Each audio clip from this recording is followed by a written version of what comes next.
கிறிஸ்துவுக்குள் மிகவும் பிரியமானவர்களே, தாழ்மை என்பது தேவனுக்கு மிக மிக மிகவும் பிரியமான ஒரு குணம்.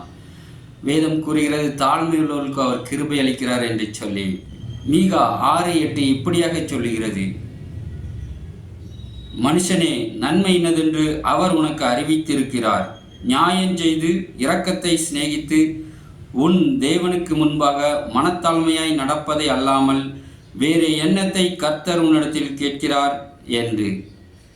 ஆம், வேறு எண்ணத்தை கர்த்தர் உன்னிடத்தில் கேட்கிறார். மனத்தாழ்மையாய் நாம் நடப்பதை அல்லாமல் நியாயம் செய்து இரக்கத்தை சிநேகித்து மனத்தாழ்மையாய் நடப்பதை அல்லாமல் வேறு எண்ணத்தை கர்த்தரிடத்தில் கேட்கிறார் என்று வேதம் சொல்லுகிறது. பெருமையுள்ளவர்களுக்கோ தேவன் எதிர்த்து நிற்கிறார் என்று சொல்லுகிறது வேதம். இந்த பெருமை என்பது பிசாசின் குணம். அந்த பெருமையினால் தான் அவன் பரலோகத்திலிருந்து கீழே விழுந்தான். தன்னுடைய ஆதி மேன்மையை அவன் காத்து கொள்ளாமல் கீழே விழுந்தான். ஆகவே அதற்கு எதிராக இருக்கிற தாழ்மை தேவனுக்கு பிரியமானது. இந்த தாழ்மையை நாம் எப்படி பெற்றுக்கொள்வது, இந்த தாழ்மை சுபாவத்தை நாம் எப்படி நமக்குள் கொண்டு வருவது, அதற்கு ஒரு வேதம் அழகான ஒரு வழியை நமக்கு காண்பித்து கொடுக்கிறது. பிலிப்பியர் 2:3 வசனத்தில் நாம் இப்படியாக பார்க்கிறோம்,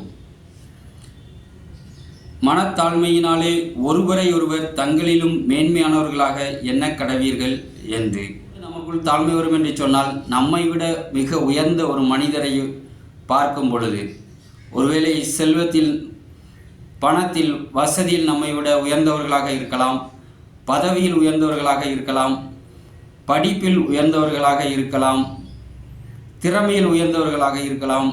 இப்படி பல விதங்களில் ஏதோ ஒன்றிலே நம்மை விட உயர்ந்தவர்களாக இருக்கும் பொழுது நம்மை நாமே அவருக்கு முன்பதாக தாழ்த்த ஆரம்பித்து விடுவோம்.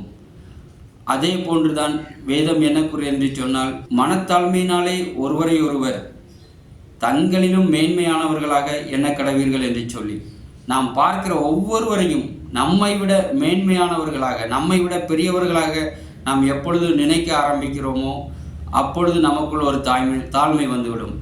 இப்படிதான் நமக்கு தாழ்மையை நாம் கொண்டு வருவதற்கு வேதம் அழகான யோசனையை கூறுகிறது. நம்மை பார்க்க ஒருவரை நாம் தாழ்மையாய் நம்மை விட கீழாகவோ நமக்கு சமமாகவோ பார்க்காமல் நம்மை விட உயர்ந்தவர்களாக நாம் எப்பொழுது பார்க்க ஆரம்பிக்கிறோமோ அப்பொழுது நமக்குள் தாழ்மை வந்துவிடும். ஆகவே நாம் ஒவ்வொருவரையும், ஒவ்வொரு மனிதரையும், சிறியவர் பெரியவர், படித்தவர் படிக்காதவர், எல்லாரையும் நம்மை விட மேன்மையானவர்களாக நாம் நினைப்போம் என்று சொன்னால், பார்க்கும் பொழுது நம்மை விட இவர் உயர்ந்தவர் என்ற ஒரு சிந்தனையை நமக்குள் கொண்டு வருவோம் என்று சொன்னால் நாம் தாழ்மையாய் நடக்க ஆரம்பித்து விடுவோம்.